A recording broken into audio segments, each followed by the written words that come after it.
Assalamualaikum warahmatullahi wabarakatuh. Kami dari kelompok 3, Praktikum Komputasi Statistik, akan menjelaskan modul 8, yaitu Integration as an Expectation, Interpolation, Approximation. Baik, pertama-tama saya akan menjelaskan kode tentang metode ekspektasi. Jadi pertama itu kita akan mendefinisikan fungsi fx-nya sebagai f dengan fungsi fx-nya itu adalah x kuadrat.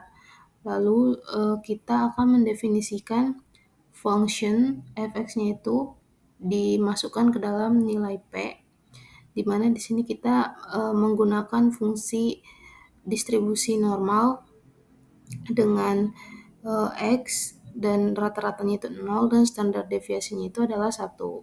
Jadi di sini akan menghitung nilai PDF-nya. Lalu selanjutnya kita akan menghitung ekspektasi, di mana ini merupakan rumus dari untuk mencari ekspektasi, yaitu dengan fungsi fx-nya itu fx dikali px yang akan diintegralkan dengan batas awalnya itu min tak hingga dan batas atasnya itu tak hingga. Lalu selanjutnya kita akan memprint atau menampilkan hasil dari si ekspektasinya dan menghasilkan output ekspektasi 1. Oke, selanjutnya saya akan menjelaskan metode interpolasi. Di sini interpolasi linear. Jadi interpolasi linear sendiri adalah teknik memperkirakan nilai di antara dua titik data dengan mengasumsikan hubungan linear. Jadi di sini tuh pertama-tama kodenya itu kita definisikan X yang berisi vektor nilai 1, 2, 3, dan 4 dan Y vektor nilai Y berisikan 1, 4, 9, 16. Jadi terdapat 4 titik data. Lalu selanjutnya kita akan menggunakan fungsi approx untuk kita interpolasi linear. Dengan parameter itu ada X, vektor nilai X yang tadi, dan Y, vektor nilai yang sudah diketahui, dan X out itu adalah nilai X yang ingin dicari interpolasinya. Jadi yaitu X-nya itu 2,5. Jadi fungsi ini mengembalikan nilai Y yang sesuai pada X sama dengan 2,5 dengan menghitung posisi Y di antara X2 dan X-nya sama dengan 3. Lalu selanjutnya itu kita akan menampilkan hasil interpolasinya dan disimpan di $Y. Lalu nilai ini akan ditampilkan di layar. Baik, berikutnya ada masih dengan metode interpolasi, namun ini interpolasi polinomial. Jadi kode ini tuh menggunakan pendekatan polinomial berderajat 3. Jadi pendekatan ini berbeda dengan interpolasi linear karena menggunakan polinomial kurva bukan garis lurus untuk mencocokkan data. Jadi pertama-tama kita itu mempunyai fungsi LM yang digunakan untuk membuat model regresi linearnya, di mana Y poli X, 3 itu Y dimodelkan sebagai fungsi polinomial derajat 3 dari X. Lalu menghasilkan transformasi X ke dalam bentuk polinomial berderajat 3. Jadi X, X kuadrat sama X pangkat 3. Lalu selanjutnya kita akan memprediksi nilai pada X sama dengan 2,5. Di mana fungsi predik ini digunakan untuk memprediksi nilai berdasarkan model yang telah dibuat di Polyfit dengan new data frame. Jadi nilai X,25 itu diberikan dalam bentuk data frame karena fungsi predik membutuhkan data input dalam format tersebut. Lalu fungsi ini akan menghitung nilai Y pada X sama dengan 2,5 menggunakan model polinomial. Lalu kita akan menampilkan hasil prediksi dan menampilkan hasil prediksi Y. Riemann kiri adalah metode untuk memperkirakan integral suatu fungsi. Pada metode ini, area di bawah kurva dihitung menggunakan persegi panjang dengan tinggi persegi panjang ditentukan oleh nilai fungsi di ujung kiri setiap subinterval. Semakin kecil lebar subinterval, semakin besar nilai n. Hasil perkiraannya akan semakin mendekati nilai integral sesungguhnya. Pertama, Riemann left function f a b, n. Membuat fungsi Riemann left dengan 4 parameter. F fungsi matematika yang akan digunakan, S batas bawah interval integral, B batas atas interval integral, N jumlah subinterval untuk membagi rentang A, B. D B min A per N. Menghitung panjang lebar setiap subinterval, rumusnya adalah B min A per N, di mana B min A selisih antara batas atas dan bawah, N banyaknya subinterval. Sum menginisiasi variabel sum untuk menyimpan total area dari semua persegi panjang.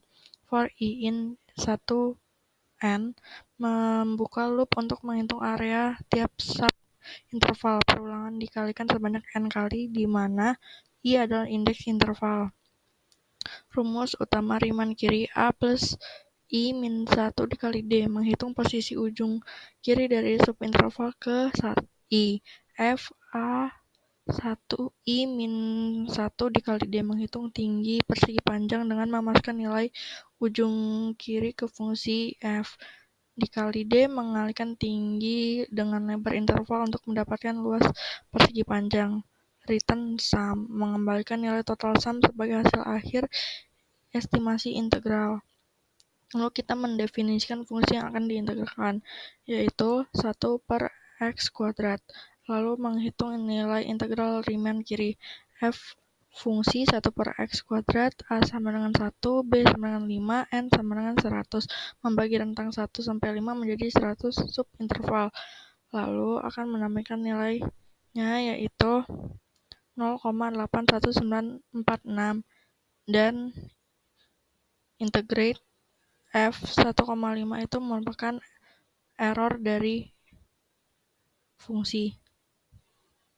Metode Riemann kanan digunakan untuk menghitung perkiraan interval suatu fungsi dengan cara membagi rentang interval menjadi beberapa subinterval dan menggunakan nilai fungsi pada ujung kanan tiap subinterval. Sebagai tinggi persegi panjang, area persegi panjang ini dijumlahkan untuk mendekati nilai integral. Semakin banyak subintegral n, semakin mendekati hasil integral sesungguhnya. Lalu kita definisi fungsi Riemann kanan. F fungsi matematika, A batas bawah interval integral, B batas atas interval integral, N jumlah subselang. Lalu menghitung panjang subinterval dengan rumus B min A per N. Lalu kita akan membuat variabel sum yang akan digunakan untuk menyimpan total luas semua persegi panjang. Lalu perulangan menghitung luas persegi panjang for I in 1 banding N, melakukan iterasi sebanyak N kali untuk menghitung luas persegi panjang. A plus I kali D, menghitung ujung kanan dari subinterval ke I. F dikali A plus 1 dikali D, menghitung tinggi persegi panjang dengan menggunakan nilai fungsi di ujung sub kanan interval. Lalu kita akan mengembalikan hasil total. Setelah semua subinterval dihitung, nilai total sum dikembalikan sebagai hasil integral dengan metode Riemann kanan. Pertama kita akan mendeklarasikan fungsi integral, yaitu dengan mendefinisikan fungsi 1 per x kuadrat. Lalu memanggil fungsi Riemann right untuk menghitung integral dari fx 1 per x kuadrat dengan batas atas 1, batas bawah 1, dan batas atas 5, dan jumlah subintervalnya adalah 100. Lalu hasilnya akan disimpan dalam variabel result Riemann right. Lalu kita akan menampilkan hasil dan membandingkan dengan fungsi bawaan, yaitu fungsi errornya. Metode Riemann tengah adalah pendekatan untuk menghitung integral dengan menggunakan nilai fungsi di tengah setiap subinterval sebagai tinggi persegi panjang. Metode ini lebih akurat dibandingkan metode Riemann kiri atau kanan karena titik tengah cenderung memberikan nilai rata-rata fungsi di subinterval tertentu. Pertama, kita akan mendefinisikan fungsi Riemann mid function f, A, B, N. F merupakan fungsi matematika, A batas bawah, B batas atas, N jumlah subinterval. Lalu kita menghitung panjang subinterval dengan D, B min A per N. Lalu akan menginisiasi jumlah variabel dengan sum.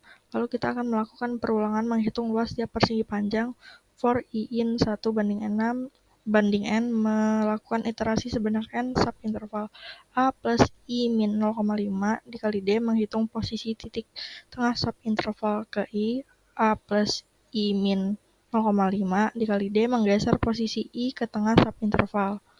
Lalu kita akan mengembalikan total hasil dengan return sum. Pertama, kita akan deklarasi fungsi matematikanya, yaitu fx sama dengan 1 per x kuadrat, lalu result Riemann meet f 1,5,100,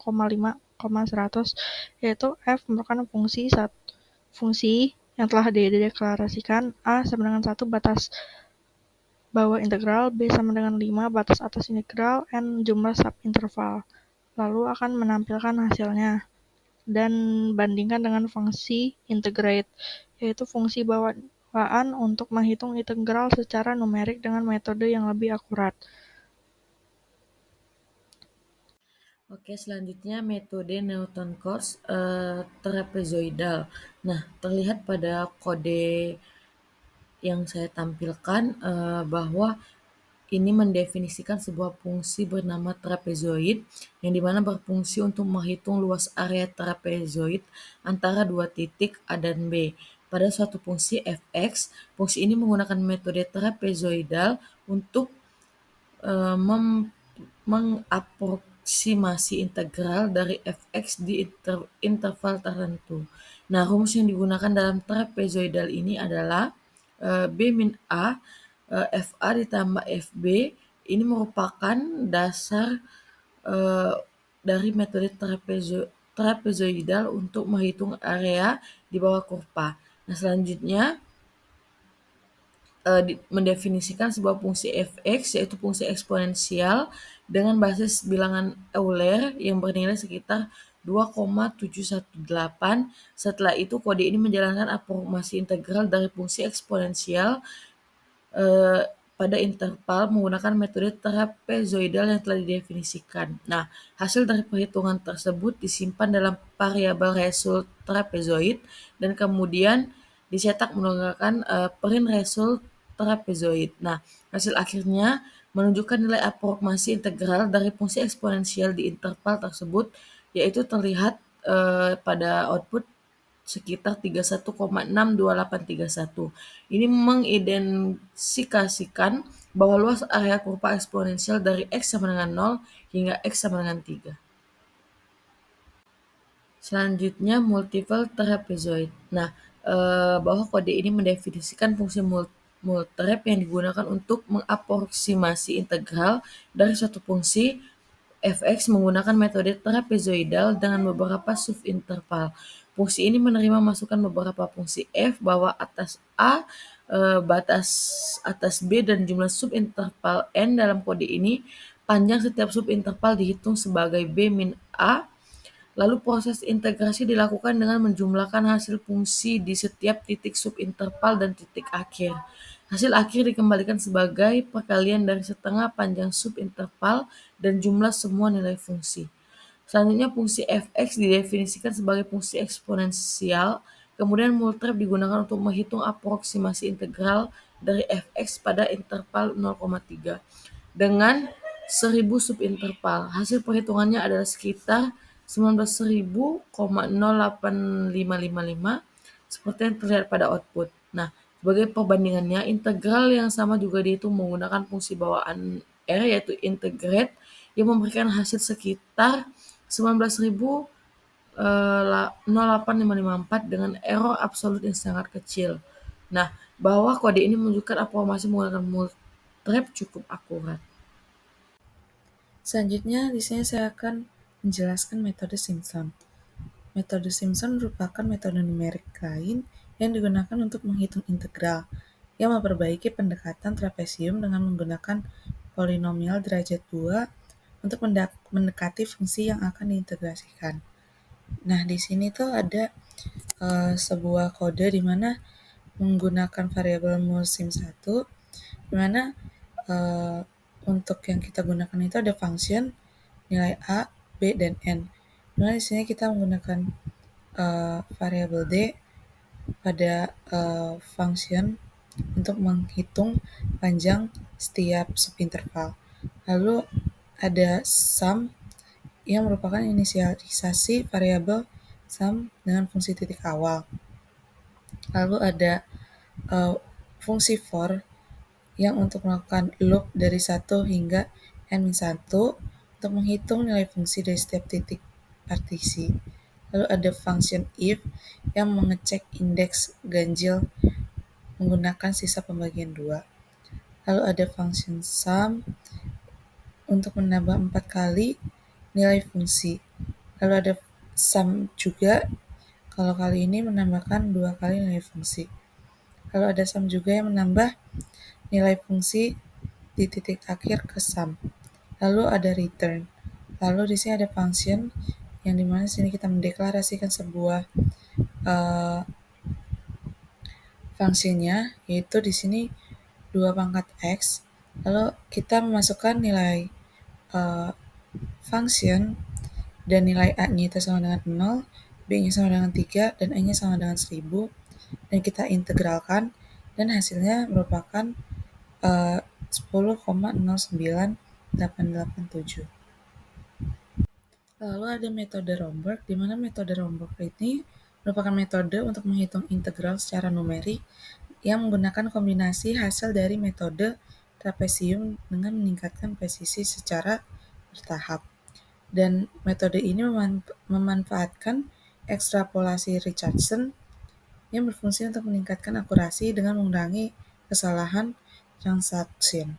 Lalu di sini ada sebuah kode di mana metode Romberg itu menggunakan sebuah function nilai A, nilai B, dan N, di mana A itu sebagai batas bawah, B itu sebagai batas atas dari integral, dan N itu sebagai banyaknya subselang. Lalu ada sebuah variabel R di mana di sini menghitung yang pertama itu R11 untuk menghitung tiap baris matriks. Lalu ada perulangan for untuk menghitung elemen pertama di setiap baris I. Lalu ada fungsi R lagi, RIJ itu buat matriksnya, untuk menghitung nilai Romberg berdasarkan nilai-nilai sebelumnya.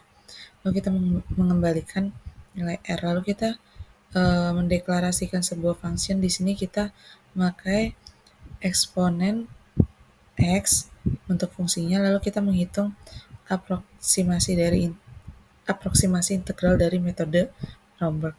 Dan di sini kita deklarasikan nilai A-nya itu 0, B-nya itu 3, dan E-nya itu 5. Dan kita print hasilnya dan kita integralkan. Hasilnya terbentuk seperti pada gambar matriks. Keluaran outputnya di mana mengapa nilai NA pada matriks tersebut, karena di sini 21 itu akan sama dengan nilai 12, makanya di situ NA.